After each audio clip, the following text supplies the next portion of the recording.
تو وہ بدبختوں نے پتھر مارنے شروع کیے. اتنے پتھر مارے کہ آپ ان پتھروں کے صدمے سے شہید ہو گئے. امام نسائی کی اس حال میں شہادت ہوئی. اندازہ لگائیے جس نے جس کتاب کے عوض اپنی جان دینا گوارا کیا وہ کتاب کی اہمیت کتنی ہوگی. انہوں نے اپنے درس کو موقوف نہیں کیا. جب پتھر برس رہے تھے مسجد میں ان پر دشمنان علی ان پر پتھر مار رہے تھے تو وہ بھاگے نہیں, ممبر چھوڑا نہیں, وہ درس دیتے رہے, پتھر کھاتے رہے, حتیٰ کہ اتنے زخمی ہوئے شہید ہو گئے. تو وہ کتاب جس کو امام نسائی نے اپنی قربانی دے کر لکھا تھا, اپنی قربانی کو گوارا کیا تھا, اس کتاب کی اہمیت کتنی ہوگی. وہ کتاب سعودیہ نے چھاپی. یہ میرے ہاتھ میں ایڈیشن ہے, سعودیہ سے چھپا, شارجہ سے چھپا ہوا. اور اس کے بعد ان بدبختوں نے غیر مقلدین نے وہی کتاب چھاپی. اب اس کتاب یہ بھی وہی کتاب, یہ بھی وہی کتاب, چھپی بھی یہی انہی کے ادارے سے, یہ بھی انہی اداروں سے, دونوں کا ادارہ ایک ہی ہے, ایک ہی جگہ سے چھپی, شارجہ سے ہی چھپی. مگر آپ تعجب کرو گے اب جو چھاپی اس میں 70 حدیثیں انہوں نے اڑا دی اس کے اندر. کیوں اڑائی 70 حدیثیں؟ ان کے عقیدے کے خلاف تھی وہ حدیثیں. وہ حدیثیں وہ تھی جن کی بنا پر ان کے شرک کا ڈھنڈورا ختم ہو جا رہا تھا. آپ کو اس کی موٹائی سے ہی اندازہ ہو گیا ہوگا کہ کیا حال کیا ہے انہوں نے اس کتاب کا. تو جو لوگ حدیثیں بدل دے, حدیثوں میں تحریف کر دیں, وہ کس منہ سے کہتے ہیں کہ ہم اہل حدیث ہے؟ بے شرمو, حدیث کا تم سے بڑا خائن روئے زمین پر آج تک کوئی پیدا نہیں ہوا ہے.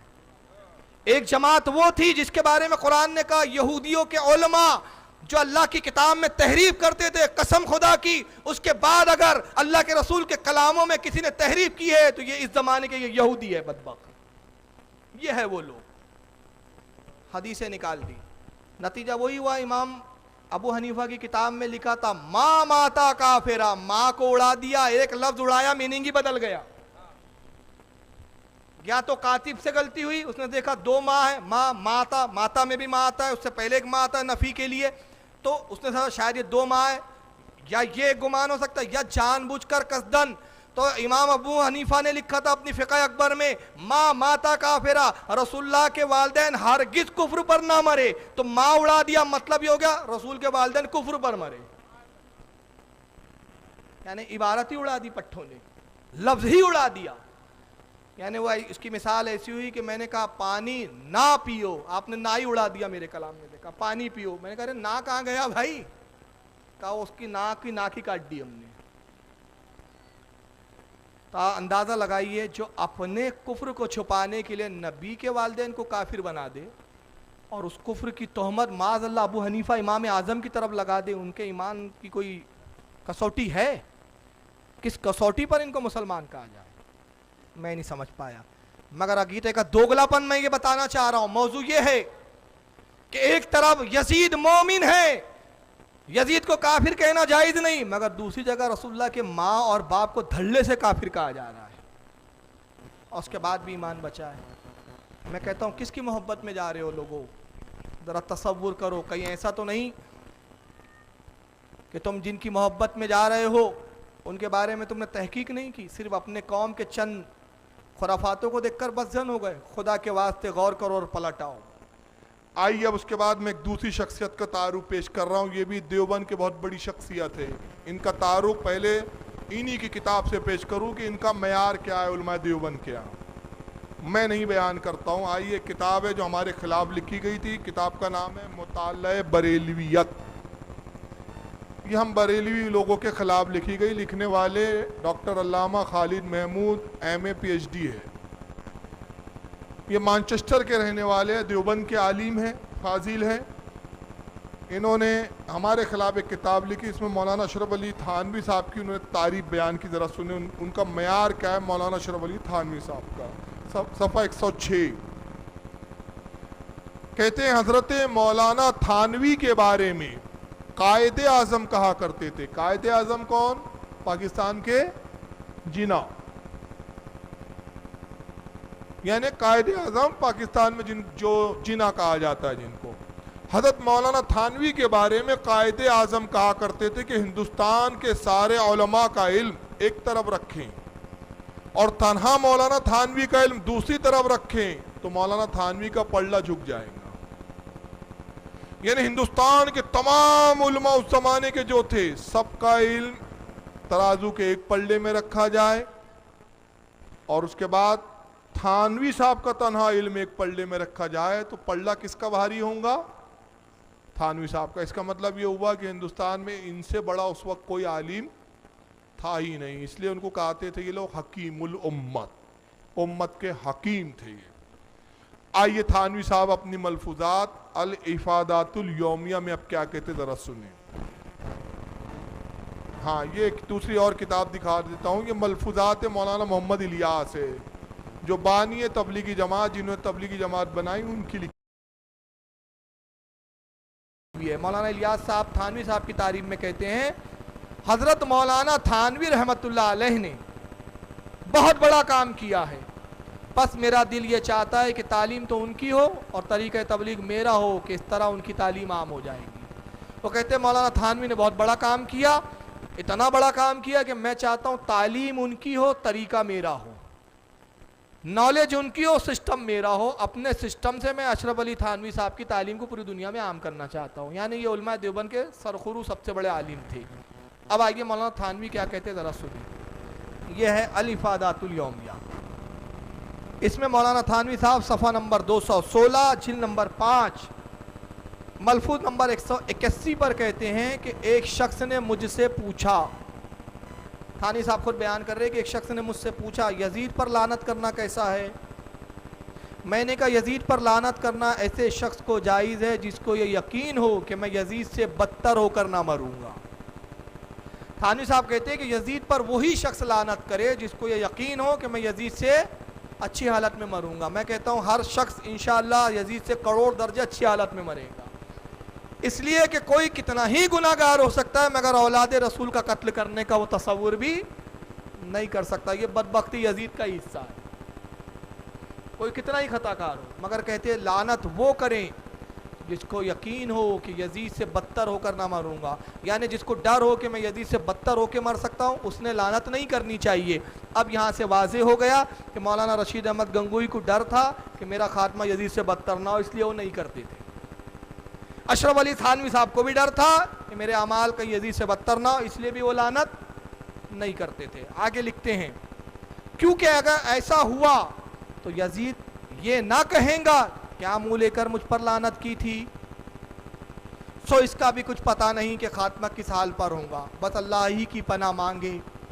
اب یہاں پر مولانا تھانوی صاحب فرماتے ہیں کہ جس کو یہ یقین ہو کہ میں یزید سے اچھا ہو کر مروں گا وہی لعنت کرے, ورنہ ایسا نہ ہو. اب بات کے جملے پہ غور کریں, ورنہ ایسا نہ ہو کہ یزید یہ آ کر نہ کہے کیوں میاں کس منہ سے مجھ پر دنیا میں لعنت کی تھی. میں علماء دیوبند سے انتہائی مخلصانہ طور پر نرمی کے ساتھ عرض کرتا ہوں, پوچھتا ہوں یہ بتائیے مولانا اشرف علی تھانوی نے آپ کے مولانا نے لکھا کہ یزید یہ آ کر کہہ سکتا ہے کہ کس منہ سے مجھ پہ لعنت کی تھی, تو یزید یہ آ کر کہاں کہے گا, کیا خیال ہے؟ ارے بھائی یہ یزید پوچھیں گا کہاں سے آ کر؟ دو جگہ ہو سکتی ہے, جہنم میں آئیں کے پوچھیں گا. یہ دوسرا شخص بھی جو یزید پر لعنت کرتا تھا وہ بھی جہنم میں جائے, یزید بھی جائے, پھر یزید پوچھیں گا کیوں تو جہنم میں آیا, کیا منہ لے کر مجھ پہ لعنت کرتا تھا. ایک چیز یہ, مگر مولانا تھانوی کے نزدیک جہنم میں نہیں آئیں گا, وہ کہیں گا آگے کی عبارت ہے, وہ آگے کی عبارت میں ابھی پڑھوں گا, زبانی بتا رہا ہوں. کہتے قبر میں یزید یزید کہتے رہنا, یزید قبر میں آ سکتا ہے. مگر تعجب کی بات ہے کہ جب اہل سنت کہتے ہیں کہ بخاری شریف میں ہے اور ہم حدیث کے حوالے کے ساتھ بولتے ہیں, بغیر حوالے کی بھی نہیں, کہ اللہ کے رسول نے فرمایا کہ قبر میں 3 سوال ہوتے ہیں, مر ربوں کا, ما دینوں کا, تیرا دین کیا ہے, تیرا رب کون ہے. اور اللہ کے نبی کہتے ہیں ما کنتا تقولو حقو ھذا فی الرجل, پوچھا جاتا ہے اس شخص کے بارے میں تو کیا کہتا تھا. ہم کہتے ہیں یہاں حاضر رجول آیا ہے, یعنی یہ بتا رہا ہے یہ جملہ کہ رسول اللہ قبر مبارک میں موجود ہوتے ہیں, قبر میں تشریف لاتے ہیں. کہا جاتا ہے رسول تو مر کر مٹی میں مل گئے, وہ قبر میں نہیں آتے, رسول تو نہیں آ سکتے مگر یزید آ سکتا ہے. اچھا اور سنیے تقویۃ الایمان, اس میں لکھا گیا کہ اللہ کے نبی نے فرمایا میں کچھ نہیں جانتا کہ میرے ساتھ کیا ہوگا, میرے بعد کیا ہوگا, نہ میں قبر کا حال جانتا ہوں کہ قبر میں کیا ہوگا, نہ اپنا حال جانتا ہوں نہ کسی اور کا حال جانتا ہوں. یعنی رسول کہتے ہیں میرے وصال کے بعد میں تم سے غافل,